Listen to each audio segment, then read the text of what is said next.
नमस्कार. हे आमच्या वृद्धाश्रमातल्या कांबळे आजी आहेत आणि आता येऊन त्यांना आता एक वर्ष झालं.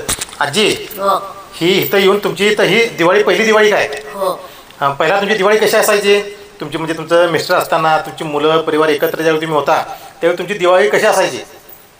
आनंदात असायचं. आनंद असायची म्हणजे कपडे वगैरे घेणं बिणं. कपडे घेणे, काहीतरी करणं, मुलांना हां.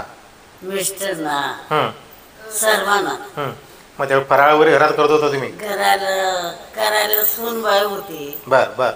आनंदात फराळाचं बिराळाचं आम्ही करत होतो. हां, आनंदात ज्यावेळी तुम्ही सगळे एकत्रित होतो त्यावेळी आनंदात एकत्र होतो. त्यावेळी तुम्ही आनंदात सगळं फराळ वगैरे दिवाळी एकदम धुमधडाक्याची असायची. हो. मग आता दिवाळी आपली तोंडावर आली, आता तुम्हाला कसं वाटतंय? आता म्हणजे मला नको वाटते, ते सगळं आठवते. हं, माझं मन दुःखी होते. हं, हं. मला दिवाळीचा सण नको वाटतो सर. हां हां, म्हणजे पूर्वी तुम्ही आनंद साजरा करत आनंद. होता तसं तुम्ही वृद्धाश्रम आणि आलाय. हां. तुमच्याकडे आल्यापासून हं. मला पूर्वीसारखं थोडंफार वाटतंय. हं, असून दे, येऊन दे, हं, माझे सर करतात. हं. जसं माझे मिस्टर वागत होते हं. त्याप्रमाणे आनंदाने दिवाळी माझी घालवतो. बरोबर. येऊन द्या, असं यंदा मला सुद्धा म्हणजे तुम्हाला असं आनंद वाटतंय काय तुमचा मुलगा असून तुम्हाला येतील एक 4 दिवस तुम्हाला घराकडे वृद्धाश्रमात वाटतंय. दिवाळी नेतील असं वाटतंय काय? वाटतंय येईल मुलगा तुमचा असं वाटतंय? वाटतंय.